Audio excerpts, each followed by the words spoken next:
Spike's RT blog date, September 22nd, 2011. Alright everyone, I am currently recovering from a few mosquito bites after my last geocache, but it was all worth it because look what I found. The travel bug. I did take a video of it and I'll explain it when I decide to upload it. But right now I got some things to talk about. First of all, there's been a bit of controversy recently. This is because of a furry video that was titled Room 366. It's basically just a bunch of fursuiters dancing to some music from Pitbull, and it's very risque. That's what I'll put it as. And there were a couple opinion articles on Furry News Network, but here's my take on it. Look, I don't mind what you do in your fursuit, wherever it is. I don't care. Whatever it is that you do, that's fine. But with the media that we've been getting for some time now, it's just sending the wrong image. Yeah. Of course, they're referencing Shield Furs, saying, "Oh, there's no sex stuff in the fandom." Now that's it's not. I know it's a bit risky for me to say, but there is in the fandom, unfortunately. But the thing is, we're trying to show the image of that is not what it's about. This is about being a fan of anthropomorphic animals. This is a social community. And this particular video, Room 366, is just sending the wrong image. Like I said, I don't care what you do behind closed doors. Just don't spread it out in public, please. Because we are trying to show what the fandom's really about, okay? But I would really want people to look at this video and give me a comment about it. But I just think that this video is just too risque for us to view to the public. Next up, PETA is at it again. They have now decided to put up a XXX website. If you haven't heard recently, they recently made it so that we now have a .xxx domain, which is reserved for pornography sites. And this time, PETA is planning to release pornographic images under a XXX domain in November. These will harbor strong vegan and animal-friendly overtones throughout their pictures.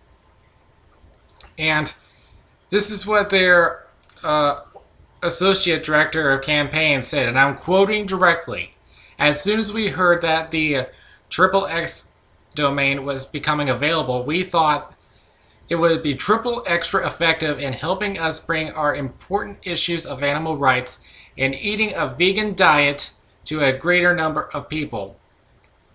End quote.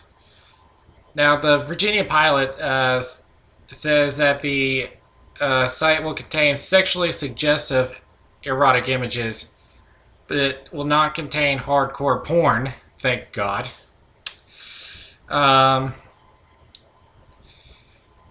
Who knows what I don't even know what would happen if they did. Now, I can tell you that this is really going to backfire on them. Pornographic images? What the heck? They're going to try they're going to try and make us vegan by showing pornographic images? This just shows that PETA is just stupid. They're crazy. Oh, yeah. But the website is scheduled to receive approval on November 7th. But they said that the website is going to be called PETA.xxx. But this is going to be one heck of a disaster for them. I mean, if you're going to try to make someone vegan by showing a porn, I'm trying to come up with a analogy for this, but this just blows it beyond. Let's switch gears here. Foxtech has created a Furaffinity application for all of your smartphones. Now, the iOS version may not be in development for some time. The Android version is available.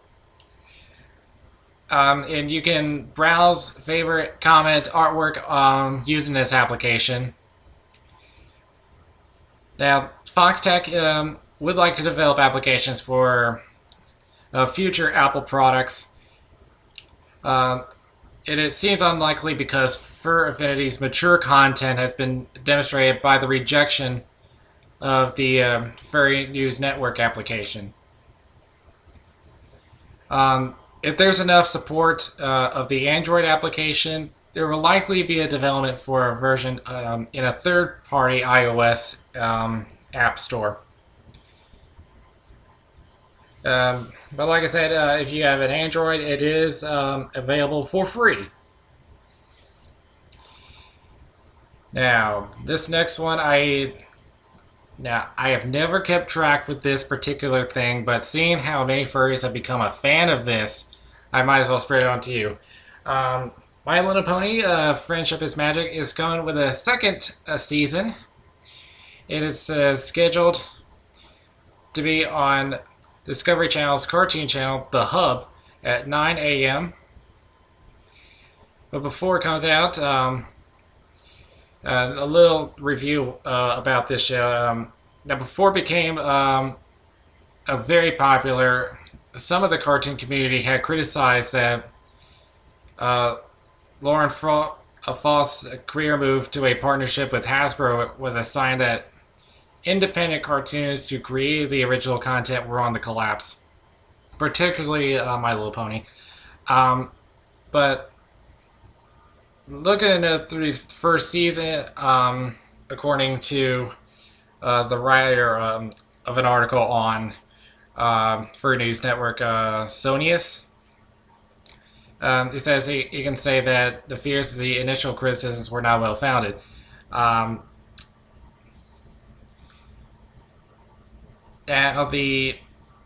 many of the episodes will deal with how the diverse cast overcame their differences.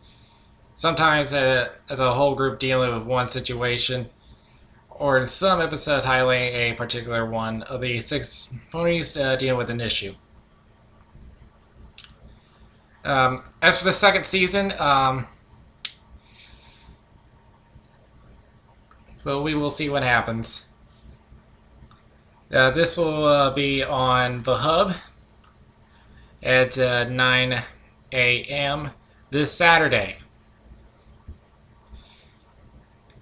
And finally, someone sent me this particular article. For those of you that remember, Disney World had a death of a mechanic on one of their roller coaster rides in Animal Kingdom. There has now been word that they have been cited for 4 safety violations and has been proposed $69,000 in fines. The mechanic was a 52-year-old named Russell Roscoe. This was back on March 14th, one day after he was struck by a ride vehicle while performing maintenance on Primeval World.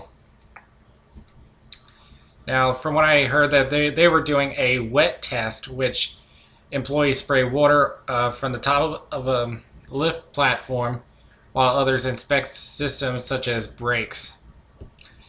Now, the Occupational Safety and Health Administration said Disney failed to maintain key gate sensors that are designed to alert workers to press an emergency stop switch whenever a gate is open to an area in which an employee could be struck by the coaster, which this is exactly what happened. The agency recommended Disney put the sensors on a preventive maintenance system routinely test the sensors as part of regular operations and use a communication system to verify personnel are not in dangerous areas before the ride is activated.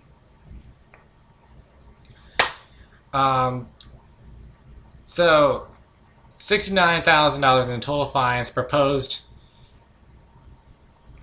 Now, if you remember that back last year in February, SeaWorld had fines of $75,000 following the death of a killer whale trainer. So they have been very hard on our Florida theme parks. But Disney did respond, saying that they have made several safety upgrades to the Primeval World, including improvements to the gate sensors, additional guard rails, and an automated water system for the brake testing. So Disney is making improvements. We'll see about the fines. So I believe that is it for tonight. Spike Pap logging out.